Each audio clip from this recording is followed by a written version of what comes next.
Bakit mo pipiliing lumaban, kung kaya mo namang manalo agad?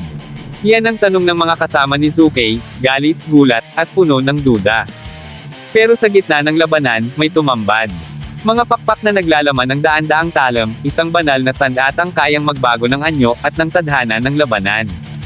Ngayon, hindi na lang si Sasuke ang pinagdududahan, pati ang plano, pati ang tadhana. At ang tanong, tama ba ang desisyong ito, o simula na ito ng kanyang pagbagsak?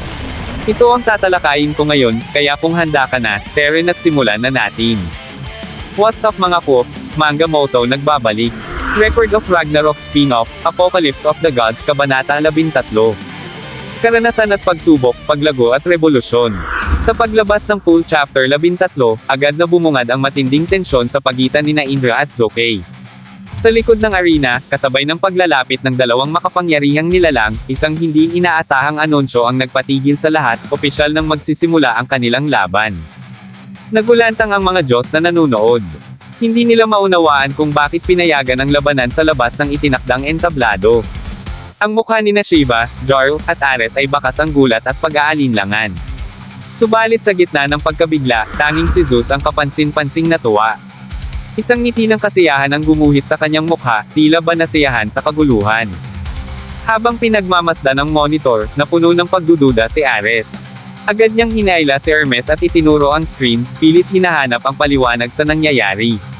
Naguguluhan ang lahat, nagtatanungan kung saan na nga ba napunta si Indra, iyon pala, nagpa siya itong makipagbakbakan sa isang hindi tiyak na lugar.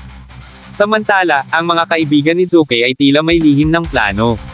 Bago pa man magsimula ang laban sa arena, malinaw na may tangkang palihim na atakihin si Indra, isang hayagang pandaraya sa paningin ni Ares. Hindi pa man natatapos ang sinasabi ni Ares, pinutol na agad ni Hermes ang pag-aalalang lumilitaw sa kapatid. Para kay Hermes, ang Apocalypse ay hindi isang simpleng paligsahan. Isa itong malupit na arena kung saan walang saysay ang reputasyon, dangal, o katayuan. Dito, tanging lakas ang sukatan ng lahat. Sa sandaling mabigo ka, wala nang balikan. Sa kanyang narinig, napatigil si Ares. Hindi niya matanggap ang isang labang walang halaga ang prinsipyo. Ngunit sa pagtingin niya kay Hermes, dama niya ang bigat ng katotohanan. Itinuon naman ni Hermes ang kanyang tanong sa kanilang ama, kay Zeus. Tumugon si Zeus sa pamamagitan ng mabangis na pagpapakita ng lakas, unti-unting namutawi ang mga ugat sa kanyang katawan habang ito'y lumalaki, kasabay ng pag-apo ng kanyang nakapanghihilakbot na aura. Para kay Zeus, basta't kaya mong patunayan ang iyong lakas, malaya kang pumili ng anumang paraan upang makamit ang tagumpay. Sa paningin ni Zeus, si Sasuke ay higit pa sa inaasahan. Ang uri nitong lumaban ayon sa sariling diskarte, nang walang pakialam sa mga patakaran, ay uri ng Diyos na tunay na kinikilala ni Zeus. Samantala, nanatiling tahimik ang mga kaibigan ni Sasuke, mga binugbog ni Indra, habang tahimik nilang pinagmamasdan ang kanilang kasama na ngayon ay haharap sa isang katunggaling ubod ng bilis, ang Thunder God. Sa isipan ni Xuanwo, hindi maunawaan kung bakit naruroon si Sasuke sa backstage. Ang plano ay dapat panalunin siya, ngunit tila gumagawa ito ng sariling hakbang. Kung naghintay lang daw sana ng ilang minuto, tiyak ang panalo. Ngunit ngayon, ang mismong prinsipyo nilang mga assassin gods ang kanyang binabasag. Para kay Xuanwo, ang tagumpay ay dapat makamit sa anumang paraan. Ito ang diwang matagal nilang pinanghawakan. At ngayon, si Sasuke mismo ang naglalagay ng duda sa panuntunang iyon. Samantala, para kay Qinglong, malinaw ang katotohanan, ang lakas ni Indra ay lampas sa kanilang inaasahan. Isang puwersang hindi basta-basta matatalo. Para kay Baiho, silang apat na assassin gods ay walang pakialam kundi sa tiyak na tagumpay lang. Kaya't nang sumuong si Sasuke sa isang delikado at tila walang saysay na panganib, napagtanto niyang hindi iyon ang estilo ng kaibigang matagal na niyang kilala. Sa kabila ng mga agam-agam ng kanyang mga kaibigan, ipinaliwanag ni Sasuke ang kanyang desisyon, oo, totoo, kung pag-uusapan lang ay panalo, tama sila. Ngunit sa Apocalypse Tournament, hindi lang si Indra ang banta. Lahat ng Diyos na magpapatuloy sa torneo, ay kailangang mag-evolve. Dahil ang mga pagsubok dito, lagpas pa sa imahinasyon. Kaya't buong tapang na pinili ni Sasuke na harapin ang karanasang ito. Sa isip niya, kung hindi siya magbabago rito, hindi siya karapat-dapat magpatuloy. Isa itong desisyong mula sa puso. Samantala, sa kabilang panig ng arena, makikita ang katawan ni Indra na kumikidlat na tila isang bagyong buhay.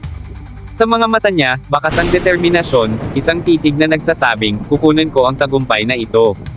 At sa paningin ni Sukey, ito na ang pinakamapanganib, pinakamabangis, at pinakamalakas na kalabang hinarap niya kailanman. Isang kisap mata lang, nasa harapan na niya si Indra. Isang biglaan at mabangis na atake ang binitawan ng Thunder God, ngunit nagawa pa rin ni Sukey na makadepensa. Sa kanyang isipan, ramdam niya ang bilis ng kalaban, pero hindi siya uurong. Kung nasa range siya ng mga atake ni Indra, kayang-kaya rin niyang sumabay. Napansin ni Indra ang kumpiyansa ni Sukey, kaya agad siyang bumitaw ng isang malupit na suntok, tumama ito sa mukha ng Vermilion Bird. Mula sa ekspresyon ni Sukey, ramdam ang tindi ng sakit. Nagulat ang karamihan sa mga Diyos na nanunood, pero sina Shiva, Varuna, at Agni ay kalmado lang. Agad namang nagbigay ng obserbasyon sina Varuna at Agni, iba na si Indra ngayon. Mas matalas, mas kontrolado. Maging si Vishnu ay napansin ang kakaibang bilis ni Indra, walang duda, ang nakikita nila ay ang kapangyarihang tinatawag na Vajra. Habang papalayo si Sukey, damaloy ang dugo mula sa kanyang ilong. Napasigaw si Baiho sa pag-aalala, akala ng lahat, babagsak na siya. Ngunit biglang naibalanse ni Sukey ang katawan niya, kahit papatuloy siyang umaatres mula sa lakas ng suntok ni Indra. Nag-ingay ang mga Hindu gods, ngayon na. Ito ang tamang oras para tapusin siya. Sabay lusob ni Indra. Ngunit, tumigil siya. May naramdaman siyang kakaiba mula kay Sukey. Pasuray-suray man, tumayo si Sukey, ngumiti ng palihim, at tanong sa Thunder God, may problema ba?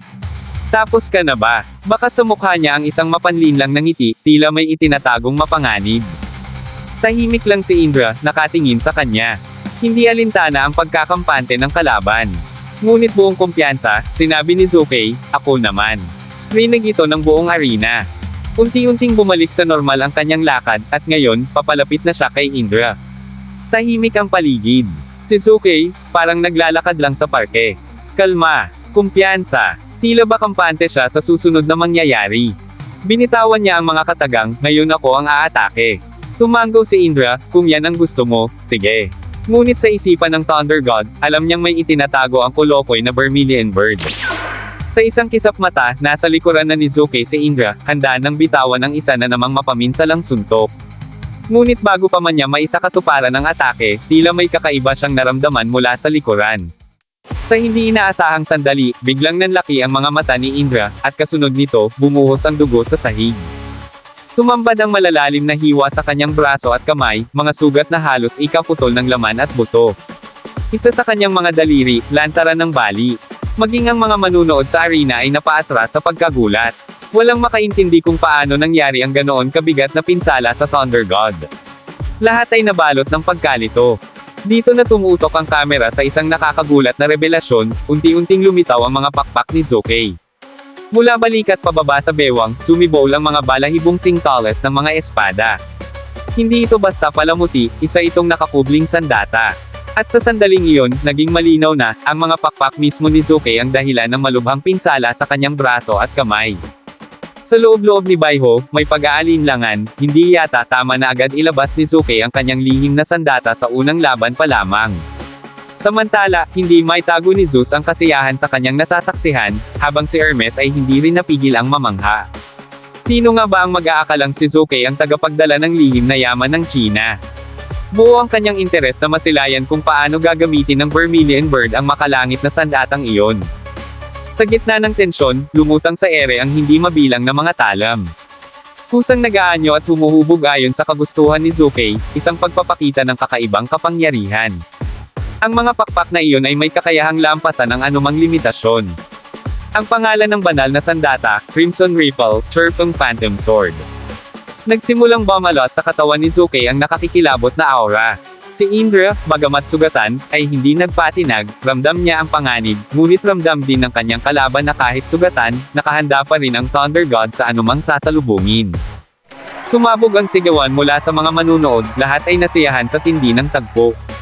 Mula sa itaas ng arena, buong sigasig na inanunsyo ni Jarl ang isang matinding pagbabaligtad ng mga pangyayari. Ang dating imposibleng maiwasan na mga lightning strikes ni Indra ay ngayon ay napigilan, salamat sa kakaibang sandata ni Sukey na nagsilbing baluting yari sa di mabilang na mga talam. At sa puntong ito, si Indra mismo ang nagsimulang makaranas ng matitinding pinsala. Napansin ng karamihan na hindi na magamit ni Indra ang kanyang kanang braso, isang malinaw na senyales na papalapit na ang katapusan ng labanan. Subalit sa loob-loob ni Sukey, batid niyang kung isa lamang karaniwang Diyos ang kanyang kalaban, matagal na itong sumuko. Ngunit si Indra ang kaharap niya, isang tunay na mandirigma na hindi natitinag, kahit sugatan at halos wala ng lakas. Sa gitna ng matinding tensyon, walang takot na nagbigay si Indra ng tahimik, ngunit matapang na hudyat, isang anyayang lumapit si Sukey, senyales na handa siyang makipagsabayan. Sa puso ng Thunder God, buo ang paniniwala, hindi pa sumusuko ang kanyang Vajra. Sa kabilang banda, sina Baiho at Xuanwo ay kapwa nakaramdam ng kakaibang paggalaw, tila may binubuong counter-attack si Indra. Maging si Sukey ay agad nakatunog sa paparating na hakbang. Ngunit sa kabila ng bantang iyon, nanatiling buo ang kumpiyansa ng Vermilion Bird. Para sa kanya, sa harap ng chirping Phantom Sword, walang puwang ang salitang counter. Sa isang iglap, pinakawalan ni Sukey ang napakaraming talam. Mabilis itong sumugod patungo kay Indra, mistulang-yulang gawa sa mga shuriken sa dami at bilis. Maging si Jarl ay napasigaw sa gulat sa biglaang pagsiklab ng kapangyarihan. Ngunit sa gitna ng panganib, biglang naglaho si Indra sa kanyang kinatatayuan, parang aninong nilamon ng hangin. Ilang saglit lang, lumitaw na siya sa mismong harapan ni Sukey. Walang pag-aalinlangan, agad siyang sumugod sa sabayang pag-atake. Nagtagpo ang kanilang mga mata, isang titig na puno ng tapang at determinasyon. Ngunit sa gitna ng labanan, biglang napansin ni Indra ang hindi niya inaasahan, habang nakapokus siya sa pagsabay sa atake ni Sukey, tinatamaan na pala siya sa likuran ng mga talon mula sa banal na sandata ng Vermilion Bird. Sa kasunod na tagpo, tumilamsak ang dugo mula sa dibdib ng Thunder God. Hindi lang basta nasugatan, ito'y isang dagok na may matinding epekto. Ayon sa Vermilion Bird, kitang-kita niya ang butas sa teknik ni Indra. At kahit sa isang one-on-one na laban, kung saan pinaniniwala ang napakalamang ni Indra, sa pagkakataong ito, si Sukey pa rin ang may hawak ng kalamangan. At dito na nagtapos, alam kong bitin ka sa kwentuhan natin, kaya sorry na agad. Shoutout po muna kina